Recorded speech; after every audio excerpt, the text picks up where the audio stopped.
Bismillahirrahmanirrahim. Assalamualaikum warahmatullahi wabarakatuh. Alhamdulillahirabbil alamin. Segala puji bagi Allah Subhanahu wa taala.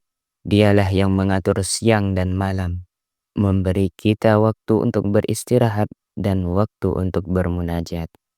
Salawat dan salam semoga tercurah kepada Nabi Muhammad sallallahu alaihi wasallam, kepada keluarga beliau, para sahabat dan seluruh umat Islam yang istiqomah hingga akhir zaman. Saudaraku kaum muslimin yang dirahmati Allah, di tengah kesibukan hidup, hiruk pikuk dunia dan kelelahan fisik, ada satu ibadah yang sering terabaikan oleh banyak orang, padahal nilainya sangat tinggi di sisi Allah. Ibadah itu adalah sholat tahajud. Banyak orang berkata, sulit bangun malam, masih mengantuk, atau nanti saja kalau sudah sempat. Padahal sholat tahajud adalah kehormatan bagi seorang mukmin.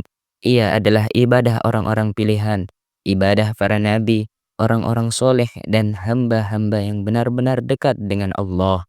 Rasulullah Shallallahu Alaihi Wasallam tidak pernah meninggalkan sholat tahajud, bahkan sampai kedua kaki beliau bengkak ketika ditanya mengapa beliau melakukan itu padahal dosanya telah diampuni. Rasulullah Shallallahu Alaihi Wasallam menjawab, "Tidakkah aku ingin menjadi hamba yang banyak bersyukur?" Hadis riwayat Bukhari dan Muslim. Maka sungguh merugi orang yang melewatkan tahajud, padahal manfaatnya bukan hanya untuk akhirat, tetapi juga untuk kehidupan dunia. Dalam kesempatan ini, mari kita renungkan bersama 5 manfaat luar biasa sholat tahajud berdasarkan Al-Quran dan hadis sahih, agar hati kita tergerak untuk tidak lagi meninggalkannya. Manfaat yang pertama, doa lebih mudah dikabulkan. Inilah manfaat yang paling banyak disebutkan dalam hadis. Rasulullah Shallallahu Alaihi Wasallam bersabda, Allah Subhanahu wa taala turun ke langit dunia pada sepertiga malam terakhir, lalu dia berfirman, "Siapa yang berdoa kepadaku, aku akan mengabulkannya. Siapa yang meminta kepadaku, aku akan memberinya, dan siapa yang memohon ampunan kepadaku, aku akan mengampuninya." Hadis riwayat Bukhari dan Muslim. Perhatikan wahai saudaraku, Allah sendiri yang menawarkan pengabulan doa pada waktu tahajud. Tidak ada waktu lain di mana Allah menyebutkan janji ini secara khusus seperti sepertiga malam terakhir. Maka ketika seorang hamba bangun malam, sholat tahajud, lalu berdoa dengan hati yang jujur dan penuh harapan, doanya sangat dekat untuk dikabulkan. Banyak orang yang mengadu, rezeki terasa sempit, hati gelisah, masalah hidup bertubi-tubi, padahal solusi terbesar sering terletak pada tahajud yang ditinggalkan. Manfaat yang kedua, mendekatkan diri kepada Allah.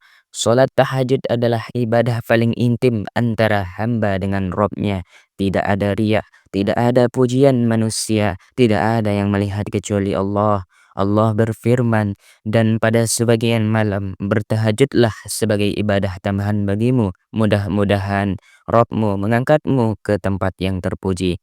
Quran Surah Al-Isra ayat 79. Ayat ini menunjukkan bahwa tahajud adalah jalan menuju kedudukan yang tinggi di sisi Allah.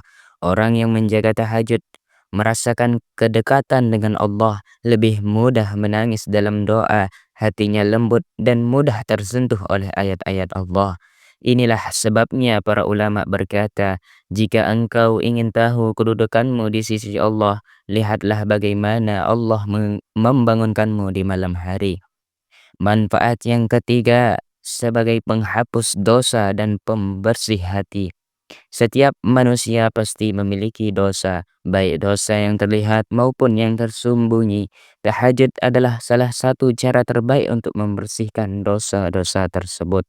Rasulullah Shallallahu Alaihi Wasallam bersabda, "Salat malam adalah kebiasaan orang-orang soleh sebelum kalian, mendekatkan diri kepada Rabb, penghapus dosa, pencegah maksiat, dan penolak penyakit."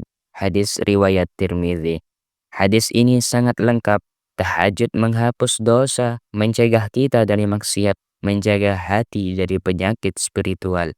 Seseorang yang rutin tahajud akan merasa malu kepada Allah jika ingin berbuat dosa karena ia telah merasakan manisnya bermunajat di malam hari. Manfaat yang keempat, mendatangkan ketenangan dan kekuatan jiwa. Banyak orang hari ini hidup dalam kegelisahan, hatinya penuh tekanan, pikirannya lelah, dan jiwanya kosong. Padahal obatnya sangat dekat, solat malam. Allah berfirman, ketahuilah hanya dengan mengingat Allah hati menjadi tenang. Tahajud dilakukan di waktu paling sunyi ketika dunia tertidur. Pada saat itulah hati paling mudah menerima ketenangan dari Allah.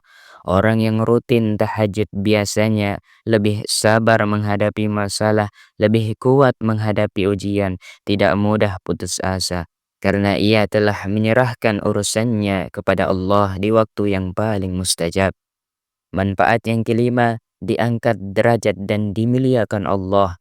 Allah tidak akan menyamakan antara orang-orang yang tidur lelap sepanjang malam dengan orang yang bangun untuk bermunajat kepadanya.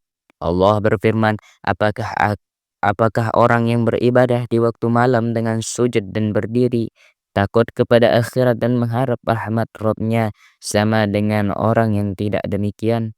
Quran Surah Az-Zumar ayat 9. Ayat ini adalah penegasan bahwa orang yang sholat malam memiliki kedudukan yang berbeda. Para ulama salaf berkata, kemuliaan seorang mukmin terletak pada sholat malamnya. Tahajud adalah sebab doa lebih didengar, hati lebih bersih, hidup lebih berkah, akhir hidup yang lebih baik. Mengapa banyak orang berat melakukan tahajud? Karena tahajud membutuhkan keikhlasan, kesungguhan yang melawan hawa nafsu. Namun ketahuilah, wahai saudaraku, setiap langkah menuju tahajud selalu dibalas Allah dengan pertolongan. Mulailah dari yang ringan, tidur lebih awal, pasang niat sebelum tidur, bangun walau hanya 2 rakaat. Lakukan secara konsisten. Rasulullah Shallallahu Alaihi Wasallam bersabda, amalan yang paling dicintai Allah adalah yang dilakukan terus-menerus walaupun sedikit. Saudaraku yang dirahmati Allah, sholat tahajud bukan beban, tetapi kehormatan, bukan kewajiban, tetapi undangan khusus dari Allah. Jika Allah masih membangunkanmu di malam hari, itu tanda Allah masih menginginkanmu dekat. Allah masih membuka pintu rahmat, Allah masih memberi kesempatan taubat. Jangan lewatkan undangan ini. Semoga Allah memudahkan langkah kita untuk istiqamah dalam tahajud, menerima doa-doa kita, dan mengakhiri hidup kita dengan husnul khatimah. Amin ya rabbal alamin. Wassalamualaikum warahmatullahi wabarakatuh.